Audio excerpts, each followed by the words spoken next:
Hello, कैसे प्यारे बच्चों आप सभी। मैं मंजू पांडे आप सभी का अपने यूट्यूब चैनल ज्ञान वाटिका में स्वागत करती हूँ। बच्चों, अगर आप हमारे इस चैनल पर नए हैं तो प्लीज़ हमारे इस चैनल को पहले सब्सक्राइब कर दीजिए और बेल आइकन के बटन को प्रेस करना मत भूलिएगा, जिससे मेरी आने वाली वीडियो की नोटिफिकेशन सबसे पहले आप तक पहुँचे।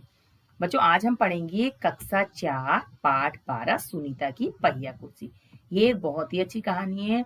इस कहानी के माध्यम से यह बताया गया है कि हमें कभी भी विकलांग जो व्यक्ति होते हैं उन्हें कम नहीं समझना चाहिए। हमें उन्हें वो एक सामान्य व्यक्ति के समान ही समझना चाहिए। इस कहानी में जो बच्ची सुनीता है वो विकलांग थी और वो चाहती थी कि सभी चाहे वो उसके साथ के बच्चे हों या बड़े हों, वो सब उसके साथ ऐसा ही व्यवहार करें जैसे और बच्चों के साथ, सामान्य बच्चों के साथ करते हैं। तो उसी से संबंधित एक बहुत अच्छी कहानी है। वो चाहती थी कि उसके साथ भी ऐसा ही व्यवहार हो, क्योंकि वो क्या है, वो सब काम कर सकती है। जैसे एक सामान्य बच्चा करता है वो भी सब काम कर सकती है। तो इसलिए हमें जो है अलग क्यों समझते हैं, हमें अलग नहीं समझना चाहिए। हमें भी सामान्य बच्चों की तरह अधिकार मिलने चाहिए, हम उनकी तरह ही सब काम करें। तो बच्चों, एक बहुत अच्छी कहानी है, चलिए हम इसे पढ़ते हैं। सुनीता की पहिया कुर्सी। सुनीता सुबह 7 बजे सोकर उठी। कुछ देर तो वह अपने बिस्तर पर ही बैठी रही। वह सोच रही थी कि आज उसे क्या क्या काम करने हैं। उसे याद आया कि आज तो बाजार जाना है। सोचते ही उसकी आंखों में चमक आ गई। सुनीता आज पहली बार अकेले बाजार जाने वाली थी।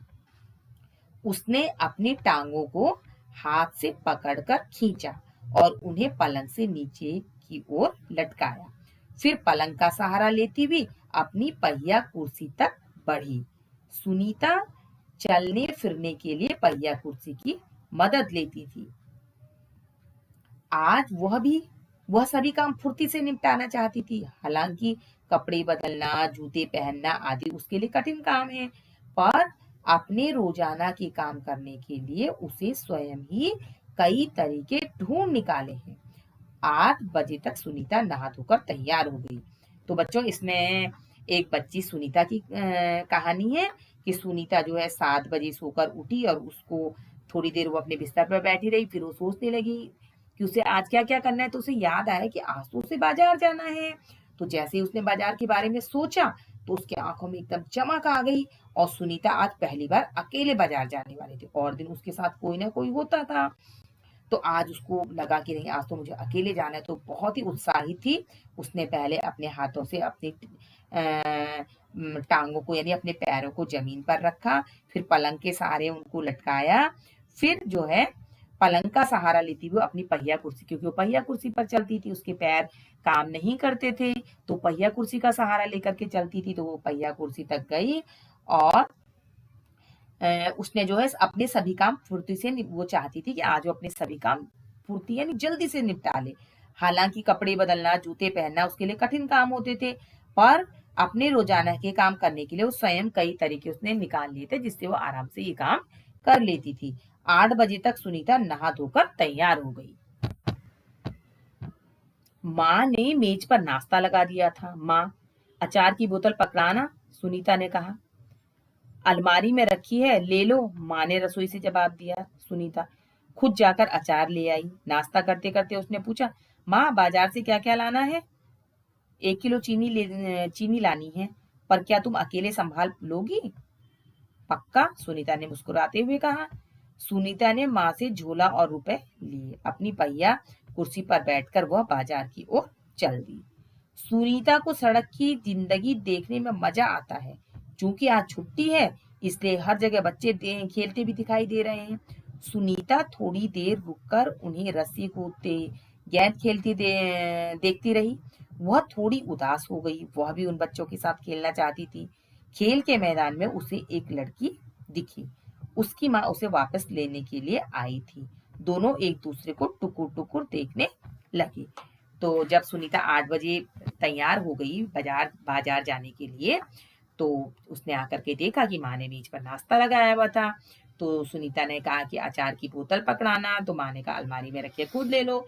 सुनीता उठी, सुनीता अलमारी के पास गई और उसने हाथ बढ़ाकर वहां से वो अचार ले आई। उसने नाश्ता करते करते माँ से पूछा कि माँ बाजार से क्या क्या लेकर के आना है। तो माँ ने कहा 1 किलो चीनी ले आना। लेकिन क्या तुम ये ला सकोगी, इतना तुम कर लोगी, संभाल पाओगी?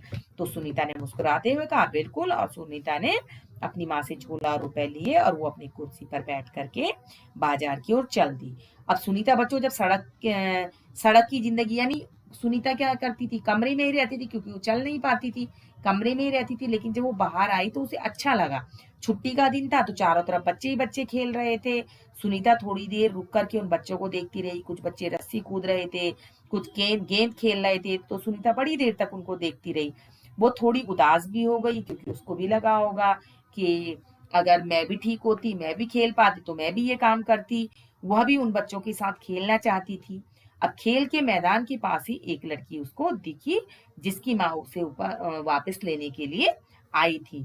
दोनों एक दूसरे को टुकुर टुकुर यानी बड़े गौर से देखने लगे। फिर सुनीता को एक लड़का दिखा।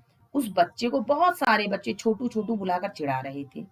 उस लड़के का कद बाकी बच्चों से बहुत छोटा था। सुनीता को यह सब बिल्कुल अच्छा नहीं लगा। रास्ते में कई लोग सुनीता को देखकर मुस्कुराए, जबकि वह उन्हें जानती तक नहीं थी। पहले तो वो मन ही मन खुश हुई, परंतु फिर सोचने लगी, ये सब लोग मेरी तरफ भला इस तरह क्यों देख रहे हैं? खेल के मैदान वाली छोटी लड़की सुनीता को दोबारा कपड़ों की दुकान के सामने खड़ी मिली। उसकी माँ कुछ कपड़े देख रही थी। तुम्हारे पास यह अजीब सी चीज क्या है? उस लड़की ने सुनीता से पूछा। यह तो बस एक, सुनीता जवाब देने लगी, परंतु उस लड़की की माँ ने गुस्से में आकर लड़की को सुनीता से दूर हटा दिया। अब बच्चों जब सुनीता जो है बाहर निकली तो उसे रास्ते में उसने देखा कि कुछ बच्चे एक बच्चे को, बहुत सारे बच्चे एक बच्चे को छोटू छोटू कह के बुला रहे थे। उस बच्चे की का जो कद था और बच्चों से छोटा था। तो सुनीता को बहुत बुरा लगा कि किस तरीके से बच्चे का उपहास यानी उसका मजाक बना रहे हैं और बच्चे उसको चिढ़ा रहे हैं। रास्ते में फिर सुनीता ने देखा कि कई लोग उसे देख के मुस्कुरा रहे थे। पहले तो उसे लगा कि ये मुझे देख के मुस्कुरा रहे हैं, खुश हैं, तो वो मन ही मन बहुत खुश हुई। लेकिन फिर उसे लगा कि ये तो मुझे भला जानते भी नहीं है, ये सब मुझे देख करके क्यों मुस्कुरा रहे हैं, मुझे ही क्यों देख रहे हैं इस तरीके से। फिर उसे वही खेल के मैदान वाली लड़की दिखी, जो उसे खेल के मैदान में दिखी थी, वही कपड़ों की दुकान के बाहर मिली। सामने देखा कि उसकी माँ कुछ कपड़े देख रही थी। तो वो छोटी बच्ची उसके पास आकर के बोली कि तुम्हारे पास ये अजीब सी चीज क्या है? उस लड़की ने सुनीता से पूछा। सुनीता उसे बताती, जैसे ही सुनीता उसे बताने को हुई तो उस बच्ची की माँ ने सुनीता का जवाब देने जैसे ही सुनीता जवाब देने लगी, उस लड़की की माँ ने गुस्से में आकर उस लड़की को सुनीता से दूर हटा दिया। इस तरह का सवाल नहीं पूछना चाहिए फरीदा, अच्छा नहीं लगता, माँ ने कहा। मैं दूसरे बच्चों से अलग नहीं हूँ, सुनीता ने दुखी होकर कहा। उसे फरीदा की माँ का व्यवहार समझ में नहीं आया। अंत में सुनीता बाजार पहुंच गई। दुकान में घुसने के लिए उसे सीढ़ियों पर चढ़ना था। उसके लिए यह कर पाना मुश्किल था। आसपास के सब लोग जल्दी में थे, किसी ने उसकी तरफ ध्यान नहीं दिया। अचानक जिस लड़के को छोटू कहकर चिढ़ाया जा रहा था, वह उसके सामने आकर खड़ा हो गया। मैं अमित हूँ, उसने अपना परिचय दिया। क्या मैं तुम्हारी कुछ मदद करूं? मेरा नाम सुनीता है। सुनीता ने राहत की सांस ली और मुस्कुराकर बोली, पीछे से पैडल को पैर से जरा दबाओगे? हाँ हाँ जरूर, कहते हुए अमित ने पहिया कुर्सी को टेढ़ा करके उसके अगले पहियों को पहली सीढ़ी पर रखा, फिर उसके पीछे पहियों को भी। तो बच्चों जब उस बच्ची की माँ ने उसको सुनीता के पास से खींचा और अपनी बेटी से कहा, उस बच्ची का नाम फरीदा था, तो उससे कहा कि इस तरीके के सवाल नहीं पूछने चाहिए, अच्छा नहीं लगता। तो सुनीता उनसे ये कहना चाहती, तो सुनीता को बहुत दुख हुआ कि मैं दूसरे बच्चों से अलग तो नहीं हूँ, मैं भी उन्हीं की तरह हूँ।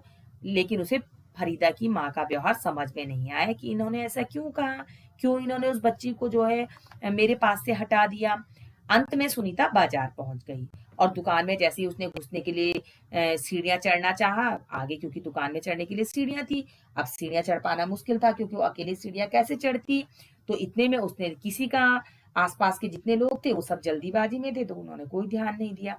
इतने में है जिस लड़के को और बच्चे छोटू छोटू कहकर चिढ़ा रहे थे, वह वहां आ गया और उसने बताया कि मैं अमित हूँ, अपना परिचय दिया, क्या मैं तुम्हारी कुछ मदद कर सकता हूँ? तो सुनीता ने कहा मेरा नाम सुनीता है, और अगर तुम पीछे से पैडल को पैर से जरा दबा दोगे।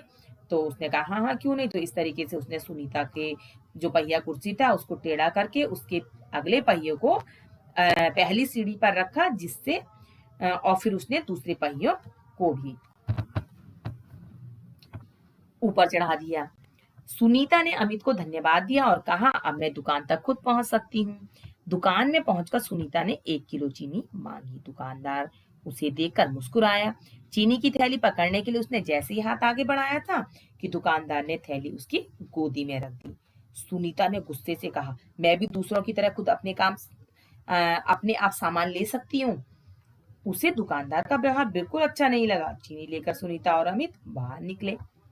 लोग मेरे साथ ऐसा व्यवहार करते हैं जैसे कि मैं कोई अजीबोगरीब लड़की हूँ, सुनीता ने कहा। शायद तुम्हारी पहिया कुर्सी के कारण ही वे ऐसा व्यवहार करते हैं, अमित ने कहा। पर इस कुर्सी में भला ऐसी क्या बात है? मैं तो बचपन से ही इस पर बैठकर इसे चलाती हूँ, सुनीता ने कहा। अमित ने पूछा पर तुम इस पर क्यों बैठती हो? मैं पैरों से चल नहीं सकती, इसलिए पहिया कुर्सी के पहियों को घुमाकर ही मैं चल फिर पाती हूँ। लेकिन फिर भी मैं दूसरे बच्चों से अलग नहीं हूँ। मैं वे सारे काम करती हूँ जो दूसरे बच्चे कर सकते हैं, सुनीता ने कहा। अमित ने अपना सिर ना में हिलाया और कहा मैं भी वे सारे काम कर सकता हूँ जो दूसरे बच्चे कर सकते हैं, पर मैं भी दूसरे बच्चों से अलग हूँ, इसी तरह तुम भी अलग हो। अमित ने जो है सुनीता की पहिया कुर्सी को सहारा देकर ऊपर चढ़ाया। तो सुनीता ने अमित का धन्यवाद किया और कहा कि अब मैं दुकान तक खुद पहुंचूंगी। जब सुनीता दुकान में पहुंची तो दुकानदार उसको देख करके मुस्कुराने लगा। सुनीता ने चीनी मांगी तो दुकानदार ने उसको जो है चीनी की थैली पकड़ने के लिए, जैसे ही सुनीता ने हाथ आगे बढ़ाया तो दुकानदार ने जो है चीनी की थैली सुनीता की गोदी में रख दी। तो सुनीता को बड़ा गुस्सा आया। उसने गुस्से से कहा मैं भी दूसरों की तरह अपना सामान खुद ले जा सकती हूँ। तो उसे दुकानदार का ये व्यवहार बिल्कुल अच्छा नहीं चल लगा। उसने सोचा था जैसे औरों को दुकानदार हाथ में पकड़ाता है थैली, ऐसे मुझे भी हाथ में पकड़ाता। चीनी लेकर सुनीता और अमित बाहर निकले। अब सुनीता अमित से कहने लगी कि मुझे समझ में नहीं आता है कि लोग मेरे साथ ऐसा व्यवहार क्यों करते हैं, जैसे मैं कुछ अजीब यानी अजीबोगरीब यानी अलग सी लगती औरों से मैं अलग हूँ, सुनीता ने कहा। तो अमित ने कहा शायद तुम्हारी जो ये पहिया कुर्सी है ना, इसके कारण लोग ऐसा व्यवहार करते हैं तुम्हारे साथ। तो उसने कहा इसमें कौन सी ऐसी बात है, मैं तो बचपन से ही इसमें बैठकर इसे चलाती हूँ, सुनीता ने कहा। अमित ने कहा पर तुम इस पर क्यों बैठती हो? तो सुनीता ने कहा क्योंकि मेरे पैर नहीं चलते, इसलिए मैं पहिया कुर्सी को घुमाकर ही चल फिर पाती हूँ। लेकिन फिर भी मैं दूसरे बच्चों से अलग नहीं हूँ, क्योंकि जैसे दूसरे बच्चे सब अपना काम करते हैं, मैं भी दूसरे बच्चों की तरह अपना सारा काम कर लेती हूँ। तो अमित ने कहा कि अमित ने अपना सिर हिलाया और कहा कि नहीं, जैसे मैं भी अपने सारे काम स्वयं कर लेता हूँ, लेकिन मैं फिर भी दूसरे बच्चों से अलग हूँ। जैसे मैं दूसरे बच्चों से अलग हूँ, ऐसे तुम भी दूसरे बच्चों से अलग हो। सुनीता ने कहा नहीं, हम दोनों दूसरे बच्चों जैसे ही हैं। अमित ने दोबारा अपना सिर ना में हिलाया और कहा देखो तुम पहिया कुर्सी पर बैठकर चलती हो, मेरा कद बहुत छोटा है। हम दोनों ही बाकी लोगों से कुछ अलग हैं। सुनीता कुछ सोचने लगी। उसने अपनी पहिया कुर्सी आगे की ओर खिसकाई। अमित भी उसके साथ साथ चलने लगा। सड़क पार करते हुए सुनीता को फरीदा फिर नजर आई। इस बार फरीदा ने कोई सवाल नहीं पूछा। अमित झट से सुनीता की पहिया कुर्सी के पीछे चढ़ गया। फिर दोनों पहिया कुर्सी पर सवार होकर तेजी से सड़क पर आगे बढ़े। फरीदा भी उनके साथ साथ दौड़ी। इस बार भी लोगों ने उन्हें घूरा, परंतु अब सुनीता को उसकी परवाह नहीं थी। तो सुनीता ने कहा जब अमित ने कहा कि नहीं, हम दोनों में अंतर है, तो उसने कहा नहीं, हम दोनों में क्यों अंतर है, हम दोनों भी और बच्चों की तरह हैं। तो उसने कहा नहीं, देखो तुम पहिया कुर्सी पर चलती हो, बैठ करके उसे चलाती हो, और मेरा कद छोटा है, इसलिए हम और बच्चों से अलग हैं। तो सुनीता को सोचने लगी। फिर उसने अपनी जो पहिया कुर्सी थी उसे आगे की ओर बढ़ाया और अमित भी उसके साथ साथ चलने लगा। सड़क पार करते हुए सुनीता को फिर फरीदा नजर आई।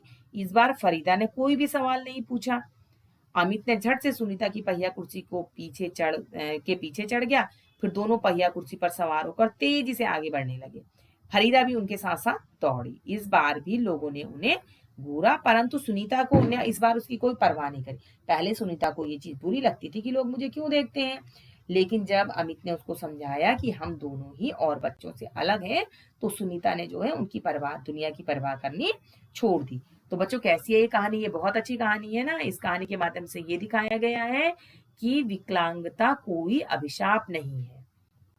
जो विकलांग व्यक्ति होते हैं वो भी अपना काम कर लेते हैं। तो इसमें यही दिखाया गया एक बच्ची के माध्यम से। वो कहती है जब मैं और बच्चों की तरह सारा काम कर लेती हूँ तो मैं और बच्चों से अलग क्यों, मैं उन्हीं के बराबर हूँ। तो कैसी लगी आपको ये कहानी? अगर आपको ये कहानी अच्छी लगी हो तो मेरी इस वीडियो को लाइक, शेयर और हमारे चैनल को सब्सक्राइब अवश्य कीजिएगा। तब तक के लिए गुड बाय।